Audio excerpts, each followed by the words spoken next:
Welcome back to cricket वाला। दोस्तों, आज हम बात करेंगे इंडिया वर्सेस साउथ अफ्रीका जो वर्ल्ड कप का 37वां मुकाबला होगा। उसके लिए हमारी ग्रैंड लीग की टीम क्या होगी।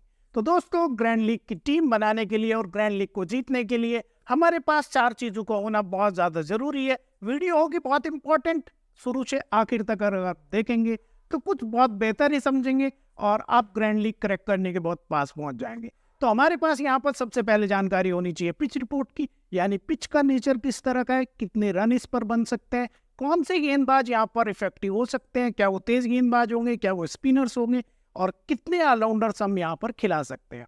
उसके बाद अगर बात कर ली जाए दोस्तों, तो फिर देखा जाता है कि इस मैदान पर ओडीआई में किस तरह के जो है स्टैट्स रहे हैं, यानी किस तरह के रन यहाँ पर बनते हैं, क्या 300 से ऊपर रन बनते हैं, क्या 300 से नीचे रन बनते हैं, किस तरह के गेंदबाजों को ज्यादा विकेट मिल जाते हैं, किस तरह के गेंदबाजों को कम विकेट मिलता है। उसके बाद अगर तीसरी चीज आ जाती है यहाँ पर, तो प्लेइंग 11। और प्लेइंग 11 में हम देखते हैं कौन सा खिलाड़ी ऐसा है जो फॉर्म में है और कौन सा खिलाड़ी ऐसा है जो आउट ऑफ फॉर्म में है। और चौथी चीज और सबसे इंपॉर्टेंट, फिर हम देखते हैं यहाँ पर किस खिलाड़ी का सिलेक्शन परसेंटेज कितना है, कौन सा आज के मैच के लिए यूनिक हो सकता है, कौन सा यहाँ पर वाइस कैप्टन बन सकता है, कौन सा कैप्टन बन सकता है। और इन्हीं सारी चीजों के आधार पर बनती है ग्रैंड लीग की टीम। तो मैं आपसे कहता हूँ, अगर आपने वीडियो पूरी देख ली और वीडियो आपने समझ ली तो आप खुद भी ग्रैंड लीग की टीम बना लेंगे। क्योंकि दोस्तों, करोड़ों लोग खेलते हैं ग्रैंड लीग को, और अगर एक ही जगह से सबको एक ही टीम मिलकर ग्रैंड लीग जीत जाते तो सभी लोग फिर जीत जाया करते। तो ग्रैंड लीग बनाने का सिर्फ एक तरीका है, ग्रैंड लीग जीतने का सिर्फ तरीका है कि आप पिच को समझे, खिलाड़ियों को समझे, उनकी फॉर्म को समझे, यूनिक कॉम्बिनेशन समझे और फिर यहाँ पर खुद से टीम बनाए। हालांकि मैं यहाँ पर आपके लिए जेल की टीम बनाऊंगा, लेकिन फिर भी आप अगर खुद से यहाँ पर चीजों को सीख लेते हैं तो आपकी ग्रैंड लीग जीतने की उम्मीद बहुत ज्यादा बढ़ जाती है। तो चलिए करते हैं शुरू। और अगर यहाँ पर आप नए हो तो इस चैनल को सब्सक्राइब कर लो और मेरे वीडियो के पिन कमेंट से आप टेलीग्राम चैनल को दोस्तों ज्वाइन कर सकते हैं। दोस्तों, अगर मैं यहाँ पर इंडियन गार्डन की पिच रिपोर्ट पढ़ लूँ और पिच रिपोर्ट की बात कर लूँ, तो ये पिच जो बनी है ये बनी है ब्लैक कॉटन सॉइल से, और इसका एक नेचर होता है कि इसके अंदर इलास्टिसिटी अच्छी होती है। तो ये पूरे मैच के दौरान एक समान लगभग बनी रहती है। और यहाँ पर मैं और चीजें समझ लूँ इस पिच के बारे में, तो इस पर तेज गेंदबाजों को अच्छा खासा मोमेंट मिल जाया करता है। बल्लेबाजी यहाँ पर इतनी आसान नहीं होती है। हालांकि पहली पारी में बैटिंग करना फिर भी इजी होता है, लेकिन जैसे ही यहाँ पर दूसरी पारी शुरू होती है या गेंद पुरानी होती है तो स्पिनर्स को काफी अच्छी मदद मिलने लगती है। और अंडर द लाइट यानी कि दूसरी इनिंग में तेज गेंदबाजों को बेहतरीन सीम मूवमेंट मिलता है जो 0.7 डिग्री के आसपास भी चला जाता है। तो उससे क्या होता है कि तेज गेंदबाजों को यहाँ पर बढ़िया मूवमेंट मिलता है और वो बल्लेबाजों को परेशान करना शुरू कर देते हैं। तो यहाँ पर पीछा करना कभी भी आसान नहीं होता। और मैं अगर आंकड़ों के लिहाज से यहाँ पर दोस्तों देख लूँ तो कुल खेले गए हैं 32 मुकाबले यहाँ पर, और जिस टीम ने यहाँ पर पहले बल्लेबाजी की है 19 दफा जीत हासिल की है, और पीछा करते हुए टीमों ने यहाँ पर 13 दफा जो है विनिंग हासिल की है। तो आंकड़े भी बताते हैं पहले बल्लेबाजी कर लो तो और पीछा करना यहाँ पर काफी मुश्किल हो जाता है। और अगर मैं यहाँ पर देख लूँ स्कोरिंग पैटर्न किस तरह का रहा है, तो स्कोरिंग पैटर्न की अगर मैं बात करूँ तो 200 से नीचे यहाँ पर 5 बार रन बने हैं, और 200 से अगर 250 की मैं बात कर लूँ तो 9 बार बने हैं, और 250 से 300 की बात कर लूँ तो 11 बार स्कोर हुआ है, और 300 प्लस की अगर मैं बात कर लूँ तो 6 बार स्कोर हुआ है। तो यानी कि यहाँ पर अगर टीम अच्छी शुरुआत कर लेती है तो अच्छे स्कोर भी बनते हैं, और शुरू में अगर तेज गेंदबाज आ भी हो जाते हैं तो फिर यहाँ पर स्कोर 250 से नीचे ही रह जाता है। और मैं अगर और गहराई से चीजों को समझने की कोशिश करूँ तो पिछले 5 मुकाबले जो यहाँ पर खेले गए हैं दोस्तों, उनमें कुल 78 विकेट गिरे हैं, और इन 78 विकेट्स में से 49 विकेट मिले हैं तेज गेंदबाजों को और 29 विकेट मिले हैं स्पिनर्स को। तो यानी कि आप पूरी तरीके से समझ सकते हो कि स्पिनर्स भी इंपॉर्टेंट होते हैं, लेकिन डोमिनेंस जो होती है वो तेज गेंदबाजों की होती है। तो पिच से हमने क्या समझा है, यहाँ पर पहले बल्लेबाजी करने वाली जो टीम होती है उसके बल्लेबाज इंपॉर्टेंट होते हैं, और जो बाद में गेंदबाजी करती है उसके तेज गेंदबाज इंपॉर्टेंट यहाँ पर होते हैं। तो दोस्तों, पिच को समझने के बाद यहाँ पर अगर मैं आपको बता दूं कि मेरी टीम का स्ट्रक्चर क्या होने वाला है, तो यहाँ पर मैं खिलाने वाला हूँ 7 फिक्स खिलाड़ी और 4 में ट्रम्प कार्ड यूज करने वाला हूँ। और चारों ट्रम्प कार्डों में 2 खिलाड़ी मेरे जो है इंडिया की टीम से होंगे और 2 होंगे साउथ अफ्रीका की टीम से। और मेरी कोशिश ये होती है हमेशा दोस्तों कि आपको 4 क्लियर ट्रम्प कार्ड बताए जाएं, 2 बल्लेबाजों में से और 2 गेंदबाजों में से। और पूरे वर्ल्ड कप में मेरा ये रिकॉर्ड रहा है, अभी तक जितने गेंदबाज मैंने सजेस्ट किए हैं उन्होंने हमेशा ही 3 या 4 विकेट लेके दिए हैं। तो इस मैच में भी ऐसा ही होगा, और ये मैच बहुत इंपॉर्टेंट है दोस्तों और बहुत ट्रिकी है, इसलिए इसकी टीम बहुत सोच और समझ के बनाना, क्योंकि अगर इस मुकाबले के लिए आपने टीम ऐसे ही बना दी तो बहुत तगड़ा नुकसान हो सकता है। और इस वीडियो को आपने समझ ली और जीएल बनाने सीख ली तो बहुत तगड़ा आपको यहाँ पर फायदा भी हो सकता है। तो हम करेंगे अब टीम का एनालिसिस और देखेंगे अपने इंपॉर्टेंट खिलाड़ी। तो सबसे पहले हम यहाँ पर करेंगे शुरुआत इंडिया की टीम से। तो इंडिया की अगर मैं टीम बता दूं आपको कि कौन कौन से खिलाड़ी कल के मुकाबले में खेलते दिखेंगे, तो वो होंगे रोहित शर्मा, फिर गिल होंगे, तीसरे नंबर पर होंगे विराट कोहली, चौथे नंबर पर होंगे आपके श्रेयस अय्यर, पांचवें नंबर पर राहुल, छठे पर स्काई, सातवें पर जडेजा, आठवें पर कुलदीप, नौवें पर होंगे यहाँ पर सामी, 10वें पर बुमराह और 11वें नंबर पर होंगे सिराज। तो इन 11 खिलाड़ियों में से हमें यहाँ पर 5 या 6 सेलेक्ट करने हैं। दोस्तों जब टीमें बराबर की हो तो एक टीम से आप 5 खिलाड़ी ले सकते हो और दूसरी से 6। ऐसा नहीं हो सकता कि एक टीम से आप 8 खिलाड़ी ले लें और दूसरी से 3। ज्यादातर लोग गलती यही करते हैं, जब मुकाबला बराबरी का होता है तो उसके बाद भी वो क्या करते हैं कि एक टीम के खिलाड़ी ही केवल उठा लेते हैं। लेकिन आपको अगर ग्रैंड लीग जीतनी है इसी कॉम्बिनेशन से जाना होगा और यूनिक खिलाड़ियों को हमेशा यहाँ पर ट्राई करनी होगी। देखिए दोस्तों, यहाँ पर लाखों लोग एक एक चैनल से जुड़े हुए हैं और सभी को जो है ग्रैंड लीग की टीम मिल जाती है, लेकिन फिर भी कोई भी बंदा ग्रैंड लीग क्रैक नहीं कर पाता। तो उसके पीछे का एक सीक्रेट रीजन क्या है, और वो सीक्रेट रीजन आपको कोई नहीं बताएगा, क्योंकि ग्रैंड लीग की टीम आपको सारी चीजें समझने के बाद खुद बनानी होती है। क्योंकि अगर किसी को ग्रैंड लीग की टीम पता होता तो वो खुद ही यहाँ पर टीम बनाकर बैठ जाता। तो सभी लोग यहाँ पर अलग अलग कॉम्बिनेशन ट्राई करते हैं। आपको भी यहाँ पर चीज़ों को समझना होगा और अलग अलग कॉम्बिनेशन ट्राई करने होंगे, और जिस दिन आप ऐसा करोगे फिर आप बार बार यहाँ पर ग्रैंड लीग क्रैक करने लगोगे। तो अगर मैं यहाँ पर इंडिया की टीम में से देखूँ तो ओपनिंग करते हुए दिखेंगे रोहित शर्मा के साथ गिल। और रोहित शर्मा की मैं फॉर्म की बात कर लूँ तो लास्ट मैचों में ये सस्ते पर आउट हुए हैं खिलाड़ी, बड़ा खिलाड़ी है। और इनका स्कोरिंग पैटर्न देख लूँ तो एक मैच में 86 बनाए हैं, 48 बनाए हैं, फिर 40 बनाए, फिर 87 बनाए और फिर 4 बनाए। यानी बहुत सारे 5 मैचों में लगातार बैक टू बैक स्कोर करने के बाद ये 6वें मैच में खिलाड़ी फेल हुआ है। तो इनकी जो स्कोरिंग साइकिल है वो क्या कहती है कि इस मैच में ही रन बनाएंगे, तो यानी कि इस मैच में ही हमारे फिक्स खिलाड़ी हो जाएंगे, क्योंकि बहुत ज़्यादा चांसेस है रोहित शर्मा इसमें अगर पहले बल्लेबाजी आती है तो रन बनाते हैं, तो इस मैच के लिए फिक्स खिलाड़ी हो जाएंगे। और अब मैं अगर गिल की बात कर लूँ तो गिल के अगर मैं स्कोर देख लूँ तो एक मैच में 16 बनाए, फिर 53, फिर 26, फिर 9 और लास्ट मैच में 92। और गिल की भी अगर मैं यहाँ पर परफॉर्मेंस साइकिल देख लूँ तो गिल जब रन बनाते हैं तो लगातार 2-3 मैचों में रन बनाते हैं। उस तरह का इनका स्कोरिंग पैटर्न ज़्यादातर होता है। अगर पूरे कैरियर में देखें तो 92 रन बनाने के बाद यहाँ पर ये रन बना सकते हैं। लेकिन गिल की एक प्रॉब्लम शुरू से रही है, वो है लेफ्ट आर्म पेसर्स, क्योंकि इस वीडियो में हम साथ के साथ कमजोरी भी समझेंगे। और साउथ अफ्रीका के पास मार्को जैनसन के रूप में यहाँ पर बेहतरीन तेज गेंदबाज हैं जो खप्पू गेंदबाज है, तो शुरू में इनका विकेट डल सकता है। तो एक ही आधी टीम में आप इनको ट्राई कीजिए, इनके ऊपर बहुत ज़्यादा यहाँ पर रिस्क नहीं लीजिए। अब मैं बात करता हूँ विराट कोहली की, और विराट कोहली यहाँ पर वर्ल्ड कप में बैक टू बैक जबरदस्त प्रदर्शन कर रहे हैं। लास्ट मुकाबले में भी 88 रन बनाए। बाकी अगर मैं पीछे देखूं तो 2 सेंचुरीज भी लगा चुके, एक मैच में 103 बनाए, फिर 95 बनाए, फिर 0 बनाए और लास्ट मैच में 88 बनाए। तो ये भी एक फंडा होता है, जब लास्ट मैच में कोई बड़ा खिलाड़ी 0 पर या 1, 2, 3 स्कोर करके फेल हो जाता है तो अगले मैच में बहुत चांसेस होते हैं, ये मैंने बताया था। इस मैच में 88 बनाए हैं।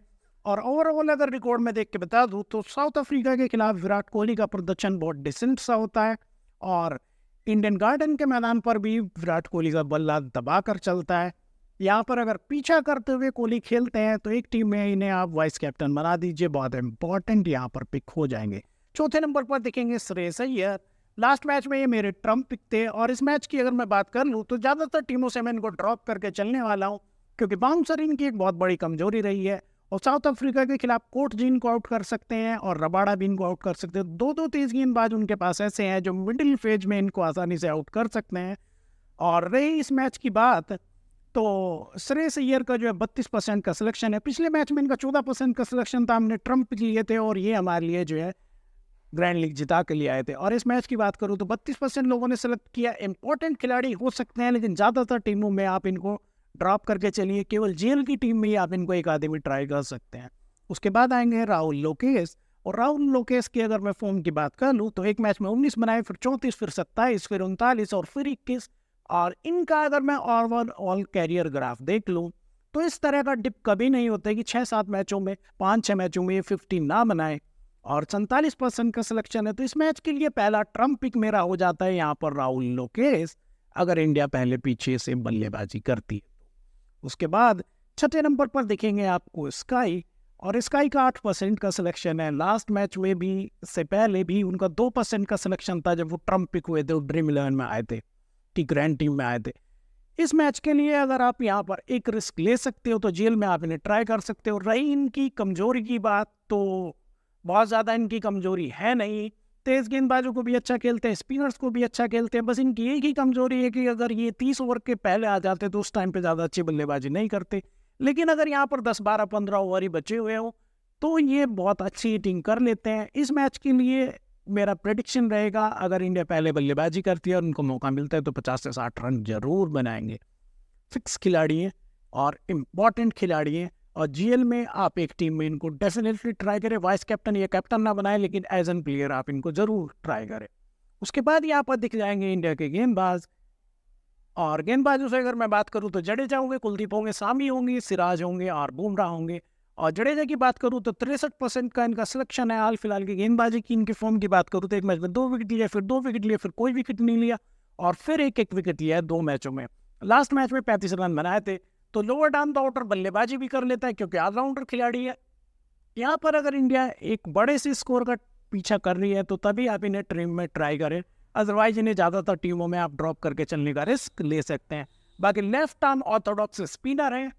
साउथ अफ्रीका की कमजोरी स्पिन को खेलना रहा है, लेकिन हमारे पास अगर स्पिनर्स की चॉइस है यहाँ पर तो कुलदीप इनसे बेहतर है, तो इस मैच के लिए हम कुलदीप पर ज़्यादा दांव लगाएं। उसके बाद देखेंगे आपको मोहम्मद शमी, और मोहम्मद शमी की अगर मैं बात कर लूँ और हेड टू हेड भी देख के बता दूं मैं, तो यहाँ पर डिकॉक को शमी ने हमेशा परेशान किया है हर तरह के फॉर्मेट में। उसके अलावा बुमराह भी जो है इन स्विंग गेंदबाजी के खिलाफ काफ़ी स्ट्रगल करते हैं। और यहाँ पर जो इनके ओपनर्स के बाद तीसरे नंबर के बल्लेबाज है रासी वनडर-डूसन, वो तेज गेंदबाजों को अच्छा खेलते हैं लेकिन स्पिनर्स को काफ़ी बढ़िया नहीं खेलते। तो इस मैच में अगर मैं बात करूं तो सभी आपके लिए ट्रम्प पिक हो सकते हैं। एक टीम में डेफिनेटली आप इन्हें वाइस कैप्टन या कैप्टन बना सकते हैं अगर इंडिया यहाँ पर पीछा करे तो। और उसके बाद देखेंगे 10वें नंबर पर जसप्रीत बुमराह, और बुमराह की अगर मैं बात करूं तो लगातार प्रदर्शन कर रहे, एक मैच में 2 विकेट लिए, फिर 2 विकेट लिया, फिर 1 विकेट लिया, फिर 3 विकेट लिया, फिर 1 विकेट लिया, और इनकी परफॉर्मिंग साइकिल कहती है जिस तरह से परफॉर्म करते हैं तो इस मैच में ये 2 या 3 विकेट लेने वाले हैं। इंडिया की गेंदबाजी की तरफ से एक ट्रम्प कार्ड यहाँ पर हो सकते हैं, इम्पॉर्टेंट पिक रहेगा। उसके बाद यहाँ पर आपको दिखेंगे मोहम्मद सिराज, और सिराज की अगर मैं बात कर लूँ तो लगातार यहाँ पर परफॉर्मेंस दे रहे हैं। लास्ट मैच में ही इन्होंने 3 विकेट लिए थे, बहुत इंपॉर्टेंट खिलाड़ी है। 2 तेज गेंदबाज अगर आपको लेके चलने हैं तो आप बुमराह के साथ सिराज का कॉम्बिनेशन बना सकते हैं, बुमराह के साथ आप शमी का कॉम्बिनेशन बना सकते हैं। और एक यहाँ पर ट्रम्प पिक मैंने गेंदबाजी में इंडिया की टीम से रोक लिया था, और वो है आपके 8वें नंबर पर आने वाले कुलदीप यादव। तो इस जो है चाइना मैन गेंदबाज का फिलहाल पूरे वर्ल्ड क्रिकेट में जो है ओडीआई क्रिकेट में किसी के पास कोई तोड़ नहीं है, और इस तरह के गेंदबाजों का जो है अफ्रीका के बल्लेबाज काफ़ी परेशान होते हैं। अफ्रीका के बल्लेबाजों का जो है इस तरह के ऑर्थोडॉक्स गेंदबाजों के खिलाफ परफॉर्मेंस बहुत अच्छा नहीं होता, और इस मैच में यहाँ पर गेंदबाजों में से एक ट्रम्प पिक हो सकते हैं कुलदीप यादव। मेरा प्रेडिक्शन यहाँ पर रहेगा, अगर साउथ अफ्रीका यहाँ पर पीछा करती है एक 300 प्लस के टारगेट का तो 2 से 3 विकेट डेफिनेटली लेके देंगे। एक टीम में आप इनको जो है सेपरेट टीम में वाइस कैप्टन बना के चले। तो इंडिया की टीम का एनालिसिस हो गया दोस्तों। यहाँ पर 2 ट्रम्प पिक मैंने दे दी। बल्लेबाजों में से अगर बात करें तो पीछा करते हुए विराट कोहली हो सकते हैं। एक ट्रम्प पिक यहाँ पर इंडिया पहले बल्लेबाजी कर रही है तो स्काई भी हो सकते हैं। और गेंदबाजों की अगर मैं बात करूँ यहाँ पर तो बुमराह के साथ यहाँ पर इस मैच के लिए Kuldeep Yadav definitely trump pick होने वाले हैं।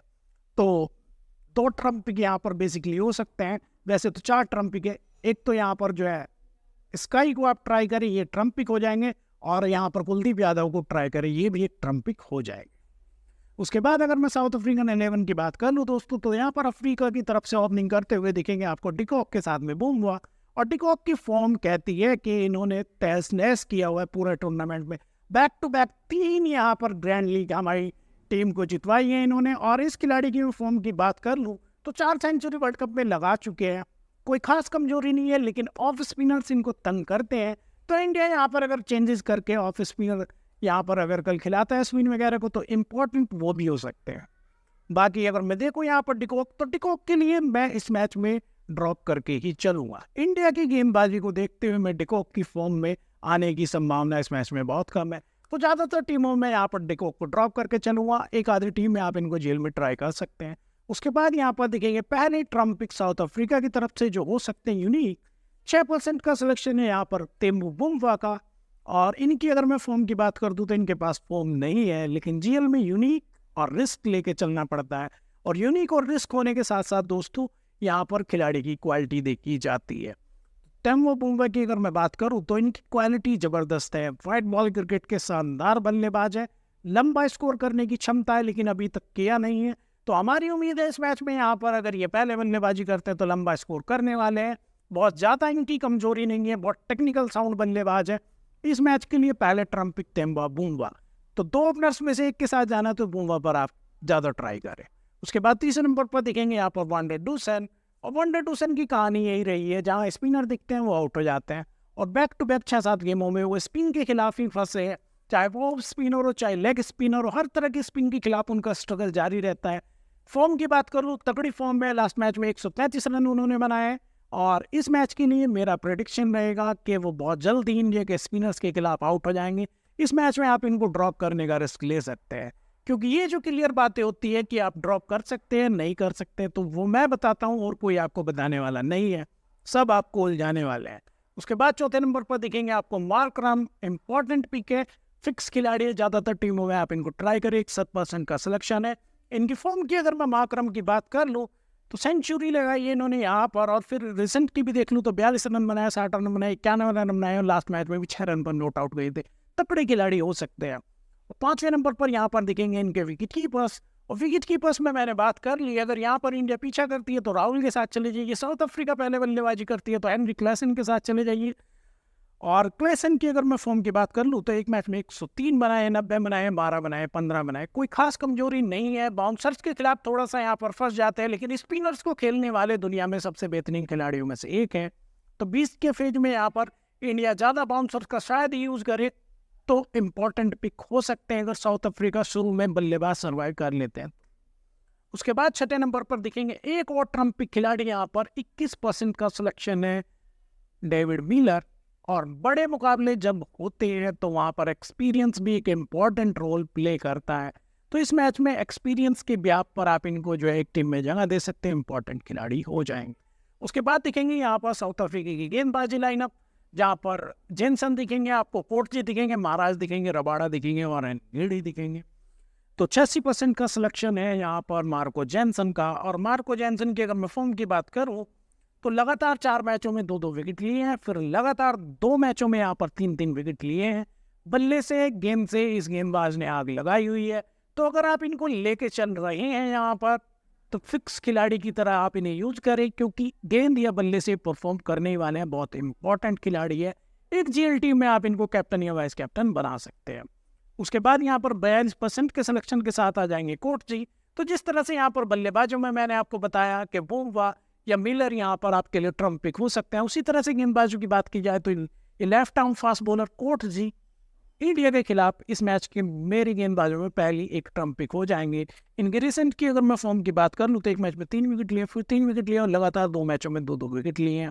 अच्छा पेस है, अच्छा बाउंस है, और यहाँ पर कई खिलाड़ियों को ये फंसा सकते हैं, जैसे यहाँ पर हो गए गिल, विराट कोहली, और खास तौर पर श्रेयस अय्यर बाउंसर पर काफ़ी फंसते हैं। और उसके बाद अगर बात कर ली जाए तो स्काई और जडेजा को भी परेशान कर सकते हैं, बहुत अच्छा पेस है।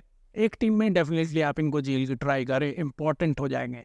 उसके बाद यहाँ पर देखेंगे इनके स्पिनर लेफ्ट आर्म ऑर्थोडॉक्स महाराज, तो महाराज को आप एक आधे टीम में भी ट्राई करें, क्योंकि स्पिन के खिलाफ इंडिया यहाँ पर बहुत ज़्यादा फंसने वाला नहीं है। उसके बाद यहाँ पर 2 तेज गेंदबाज दिखाई जाएंगे, इनके रबाड़ा और एनगिडी। सिलेक्शन के हिसाब से देखे तो एनगिडी का 4% का सिलेक्शन है, और रिकॉर्ड के हिसाब से देखे तो एनगिडी बहुत परेशान कर सकते हैं। शुरू में ये रोहित और गिल का विकेट लेने की काबिलियत रखते हैं। और अगर आपको इस मैच में एक ही गेंदबाज के साथ जाना है तो फिर आप रबाड़ा के साथ जा सकते हैं। 43% का सिलेक्शन है। हाल फिलहाल की फॉर्म की बात की जाए तो एक मैच में 2 विकेट लिए, फिर 1 विकेट लिए, फिर 2 विकेट लिए, फिर 1 विकेट लिए, ठीक ठाक फॉर्म में गेंदबाज आ गया है। एक्सपीरियंस, तजुर्बा और क्वालिटी के हिसाब से आप रबाड़ा के साथ जा सकते हैं। और रिसेंट की अगर फॉर्म की बात कर दी जाए हाल फिलहाल तो आप कोटजी के साथ जा सकते हैं। और बाकी अगर यूनिक यहाँ पर कुछ ट्राई करना है तो एनगिडी के साथ जा सकते हैं। तो ये मेरा साउथ अफ्रीकन टीम का एनालिसिस हो गया। अब हम यहाँ पर दोस्तों चलिए बनाते हैं ग्रैंड लीग की टीम। तो ग्रैंड लीग की टीम में जैसे मैंने आपको बताया था कि मेरा वही कॉम्बिनेशन होता है 6 या 5 का, 6 खिलाड़ी एक टीम के और 5 खिलाड़ी एक टीम के। और मैं यहाँ पर अगर बात कर लूँ मेरी ग्रैंड लीग की टीम क्या है, तो विकेट कीपर्स में मैंने यहाँ पर लिया हेनरी क्लासन और राहुल को। हेनरी क्लासन जब इंपॉर्टेंट हो जाएंगे जब साउथ अफ्रीका पहले बल्लेबाजी करेगी, और राहुल यहाँ पर इंपॉर्टेंट हो जाएगी जब इंडिया बाद में चेस करेगी।